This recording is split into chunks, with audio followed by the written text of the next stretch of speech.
Hola a todas y todos, nos reencontramos nuevamente en una cápsula de expertos Junji para hablar de un tema que es importantísimo para los equipos educativos de Junji, pero también para los equipos educativos de todas las comunidades a lo largo del país. Y es porque hoy día vamos a tocar el tema de la importancia del autocuidado y el cuidado de los equipos en el área de la educación parvularia. Y para conversar sobre eso, tengo conmigo un invitado muy importante. Él es Gonzalo Mayera, él es psicólogo y además es profesional de la sección de Clima y Seguridad Laboral del Departamento de Gestión y Desarrollo de Personas de la Dirección Nacional. Gonzalo, ¿cómo estás? Muchas gracias por estar junto a nosotros el día de hoy. Hola Beatriz, muchas gracias por la invitación. Sí, Gonzalo, es un tema muy importante, como lo comentábamos al comienzo, no solamente quizás a nivel Junji, sino que para todas las personas que trabajan en algún equipo educativo. Y en ese sentido, preguntarte a nivel de educación parvularia, ¿cuál es la relevancia que tiene el autocuidado como una práctica permanente en los equipos? Porque, no sé, a lo mejor tú estás ahí de acuerdo conmigo, hemos hablado mucho del autocuidado en el último tiempo, sobre todo por el proceso de pandemia, pero ¿cómo hacer que no sea un tema de moda, sino que sea un tema permanente, sobre todo en los equipos educativos? Bueno, es una pregunta bien interesante porque por una parte hay que relevar que el trabajo pedagógico es uno de los trabajos más exigentes y demandantes de recursos personales que existen Eso es dentro muy de la industria. importante. Sí, es muy Entonces, exigente. Eh, en Chile especialmente hay abundante investigación que habla respecto de las consecuencias de afrontar el trabajo docente en general, tanto en los colegios como en educación parvularia. eh, Genera un altísimo nivel de desgaste y en la medida en que este desgaste no es abordado por las organizaciones o por las comunidades, genera una distancia entre el educador o la educadora y las niñas y los niños. Y esa Mm. distancia tiende a perjudicar o a reducir la calidad de los procesos educativos, porque también existe mucha evidencia respecto de la necesidad de que haya una conexión emocional muy estrecha entre la persona que educa y el niño que es parte o la niña que es parte integrante de este proceso educativo. Por eso es muy importante que existan prácticas no solo de autocuidado en términos personales, sino que también se entiende el autocuidado como una noción de equipo. Y esto es mucho más importante en educación parvularia, por cuanto nosotros sabemos que en la educación escolar es un profesor con un grupo de estudiantes, ¿cierto? Claro. Mientras que en educación parvularia sabemos que es un grupo de personas adultas que tiene que acompañar, mediar y generar las mejores condiciones posibles para que existan experiencias de cuidado y de aprendizaje en las niñas y los niños. Entonces, Gonzalo, en ese sentido, sí, que en ese sentido que te le quería hacer clic con la siguiente pregunta, que es muy importante lo que tú acabas de decir. Cuando uno habla de autocuidado en general, entiende que es un cuidado personal. Pero finalmente la idea es más amplia, o sea, no solamente me cuido yo como educadora, como persona, sino que también tiene que haber un autocuidado de equipo, porque si el equipo no anda bien, finalmente nada va a andar bien. exactamente en ese sentido, el autocuidado en este contexto tiene dos dimensiones, el cuidado personal, el autocuidado personal que tiene que ver con la alimentación saludable, con hacer ejercicio físico, ojalá con alguna práctica de meditación o reflexión individual que tiene que ver con el mindfulness, pero también tiene que ver con el cuidado colectivo dentro del propio equipo.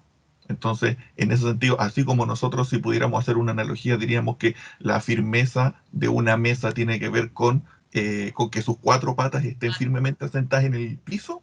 En este sentido, los procesos educativos van a ser de mejor calidad en la medida en que todas las personas tienen el mismo nivel de apoyo mutuo, por ejemplo, que tienen el mismo nivel de disponibilidad emocional para conectarse entre ellas y con los niños y las niñas durante las diferentes actividades del proceso educativo. Mm. Gonzalo, y ahí a lo mejor tú vas a estar de acuerdo, aquí también tiene un rol muy importante el líder del equipo, porque sobre todo en estos tiempos de pandemia, si hay un equipo estresado, tiene que haber un manejo de un liderazgo que sea capaz de enfrentar las situaciones de estrés o de autocuidado que necesite su equipo. Absolutamente de acuerdo. En ese sentido, es muy importante relevar el tremendo trabajo que hacen, en primer lugar, las directoras y las encargadas de los jardines infantiles y luego las lideresas de aula como son las educadoras, porque efectivamente las educadoras son las que entregan los lineamientos generales dentro de los cuales el equipo completo se tiene que mover y tiene que coordinarse para generar la mejor experiencia educativa para las niñas y los niños. Y no Mm. solo educación, sino que también tiene que ver con el cuidado de los niños y la regulación emocional, por ejemplo, que es algo que es muy necesario, sobre todo en los niños a medida a medida que van creciendo. Sí, yo te voy a contar una anécdota. A mí siempre le digo a la gente que entrevisto que me gusta contarle anécdotas porque yo vengo desde el mundo externo de la educación hasta que llegué a Junji. Y claro, uno habla de educación parvularia y también está, yo creo que esa percepción instalada muchas veces en la ciudadanía de que es como que los niños van a jugar y es el rol del cuidado del niño y después se van a su casa y sería todo. Pero el trabajo dentro del aula es muy impactante, es muy importante, pero también es muy demandante. Yo he tenido la oportunidad de ir a los jardines infantiles y es increíble el trabajo que hacen las educadoras, las técnicas, los equipos educativos en general. Entonces, en ese sentido, preguntarte cómo lo tienen que llevar como al terreno firme este proceso de autocuidado. Yo no sé, ahí tú has trabajado con los equipos, se hacen talleres, se hacen jornadas de autocuidado, se hacen llamados a la reflexión. ¿Cómo se trabaja ese proceso específicamente en un jardín infantil o en un equipo educativo? Mira, es interesante tu pregunta porque en Junji, y con orgullo puedo decir de que hemos sido pioneros en lo que se refiere a la Mm, instalación institucional de una cultura de cuidado de equipo y autocuidado, porque nosotros en la Junji entendemos que el cuidado de la funcionaria es parte del trabajo, claro. que el trabajo no se restringe solamente a los momentos de interacción entre niñas y niños, sino que en la medida en que se fortalecen las funcionarias y los equipos, ellas están mejor disponibles para el trabajo, sobre todo porque tienen que acompañar a los niños en sus procesos. Entonces, nosotros en el año 2016 lideramos un proceso de construcción participativa de una estrategia institucional de cuidado de equipos y autocuidado. Entonces, desde ese año se generaron los lineamientos generales que implica que los equipos anualmente tienen que desarrollar un diagnóstico participativo al inicio del año. Eso deriva en un plan anual que considera diferentes actividades que se realizan durante el año eh, y a final de año se genera una evaluación de ese proceso para verificar si se pudieron cumplir los objetivos de cuidado de equipo y autocuidado para ver qué cosas se pueden hacer el año siguiente. Y hemos tenido bastante éxito porque el primer año, que fue, diríamos, la Marcha Blanca, el año 2017, participaron alrededor de 170 jardines y el año 2019 ya tenemos alrededor de 650 jardines con participación en esta iniciativa, considerando que es una iniciativa que es voluntaria. No es obligación de ningún jardín participar de esto, pero ha tenido mucho éxito y una de las cosas que a nosotros más nos gusta ver es que justamente la participación refleja mucho interés, pero también los equipos nos cuentan que parte importante del efecto positivo tiene que ver con que muchas veces la gente cuando se conoce en el contexto laboral y por la vorágine del trabajo no tiene la oportunidad de conocerse más allá del Exacto. nombre o las prácticas laborales. Yo sé que tú haces esto bien, que tú haces esto, que a lo mejor en esto necesitas más apoyo, pero el SEA, como le llamamos institucionalmente, que es el acrónimo de cuidado de equipo y autocuidado, les da la oportunidad de mirarse en otro escenario, porque efectivamente la idea es que ellas puedan reflexionar respecto de sus prácticas laborales, no solo las prácticas pedagógicas, sino que cómo se organizan dentro de la sala, si son capaces de conversar los conflictos que tienen, si son Es muy capaces de importante. organizarse, si son capaces de organizarse para de repente cubrir una el trabajo de otra cuando hay una que puede estar medio complicada por alguna situación emocional personal o un tema de conciliación. Eh, en la medida en que existen estos espacios, ellas pueden conversar de estas cosas y se coordinan mucho mejor. Entonces, nosotros en las evaluaciones que hemos hecho anualmente, uno de los resultados que más destaca justamente tiene que ver con que ellas dicen que tienen la posibilidad de conversar cosas que en otro momento no podrían y de conocerse más como personas. Y eso es súper importante porque hay evidencia empírica en Chile que habla Ujú. de que los contextos de cuidado entre adultos, digamos, mejoran en la medida en que la gente se conoce más. Mira, Gonzalo, qué importante lo que acabas de señalar, porque justamente te lo quería preguntar, tú también trabajas en la Junji, pero también eres psicólogo, y preguntarte qué importante es el sentido de la comunicación, sobre todo cuando uno trabaja en equipo. Como decías tú, conocerse, conocer a quién está trabajando contigo, también quizás ahondar en la realidad, quizás no privada, saber todo, pero pero conocerlo, mirarse a los ojos, comprenderse. Y a lo mejor también quería preguntarte el hecho de valorarse, porque cuando uno trabaja en un equipo, uno está en la vorágine del día a día y creo que es muy importante también quizás llegar al final de la jornada y valorarse, agradecer lo que hicieron. O sea, lo que hacen los equipos educativos es importantísimo, o sea, es entregar educación y cuidado de calidad a niñas y niños. ¿Y cómo no valorar y agradecer eso? Entonces, ¿qué tan importantes son esos pequeños gestos en el día a día de como, oye, hoy día lo hicimos súper bien, a lo mejor tuvimos un problema, pero chuta, terminamos con una jornada maravillosa en la que niños recibieron educación y cuidado? ¿Qué tan importante es de repente realizar esos pequeños gestos en el día a día? Mira, es muy importante tu pregunta porque permite visibilizar un elemento del clima organizacional que es tremendamente importante, que tiene que ver con con el reconocimiento mutuo. Nosotros hemos hecho otras evaluaciones que tienen que ver básicamente con el protocolo de riesgos psicosociales y un dato muy interesante en el que nosotros nos dimos cuenta es que los jardines que tenían mejor resultado justamente estaban asociados a tener desarrolladas prácticas instaladas desde, no, y lo más importante, no solo desde la directora, sino que del equipo completo, de ser capaz de reconocerse permanentemente en las grandes cosas, en los grandes proyectos, pero en las cosas chicas también. Cuando uno fue, por ejemplo, si hay alguna que a lo mejor llegó 10 minutos más tarde porque tuvo algún problema y otra compañera fue capaz de cubrirla y de buen grado, con buena disposición, y entendiendo que la cobertura mutua, por ejemplo, es parte de la colaboración, eso Mm. genera muchos mejores ambientes. Sí, qué importante eso, Gonzalo. Bueno, para quienes estén entrando en este momento a la entrevista o se estén conectando con nosotros en este momento, contarles que estamos hablando sobre la importancia del autocuidado y por supuesto también el cuidado en los equipos de trabajo y en específico la educación parvularia, que es el área que nos compete a nosotros. Y está conmigo Gonzalo Mayea, él es psicólogo y además profesional de la sección de Clima y Seguridad Laboral del Departamento de Gestión y Desarrollo de Personas de la Dirección Nacional. Gonzalo, hace un ratito atrás tú dijiste algo muy importante que es cuidar a quienes cuidan. Y en el fondo, mientras se cuide la persona, la educadora, la técnica, va a poder cuidar mejor a los niños. Entonces, en ese sentido, este proceso de autocuidado, de trabajo en equipo, de comunicación, de decirnos lo que sentimos y de apoyarse, ¿cómo impacta finalmente en el niño?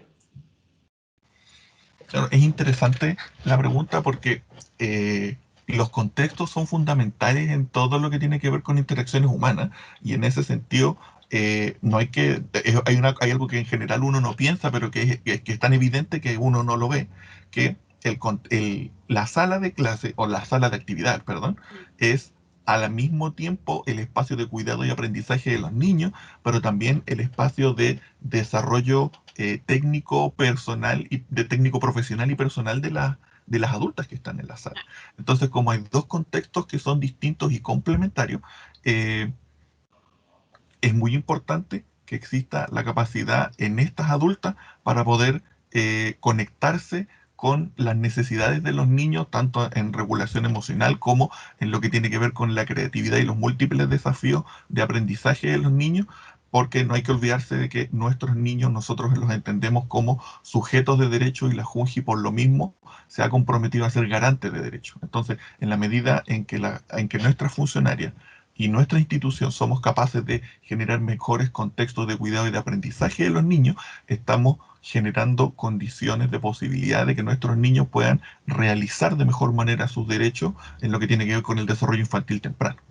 Sí, pues eso es muy importante. Y Gonzalo, ya para ir finalizando, estamos también en un periodo que además puede generar incluso más carga de estrés, más carga de ansiedad, que fue toda esta pandemia que nos tocó. Pero si pudieras quizás entregarle un mensaje a las educadoras, a las técnicas, a las directoras, a los equipos educativos que están mirando, a también tomar este tiempo para cuidarse. O sea, tú decías, hay muchas herramientas, desde quizás el mindfulness, hacer quizás yoga, leer, comunicarse con otras personas. ¿Qué pueden hacer durante este tiempo para relevar este autocuidado? De repente mucha gente no se da ese tiempo. Es que es entendible, de repente también en las casas o en cada hogar hay distintas realidades, pero yo creo que el llamado es importante a darse ese espacio. Ese autocuidado se tiene que dar sí o sí. Efectivamente, yo creo que ahí nosotros lo que hemos detectado en este tiempo en que hemos estado principalmente impactados por la emergencia sanitaria es que uno de las dificultades principales que tienen las funcionarias en su contexto familiar es la dificultad justamente para poder conciliar las necesidades laborales o las exigencias laborales con su tiempo familiar y su tiempo personal, porque no hay que olvidarse que las mujeres, igual que los hombres, aparte de estar de tener una familia y tener responsabilidades familiares, también tener un espacio personal que es súper importante que sean capaces de cuidarlo también.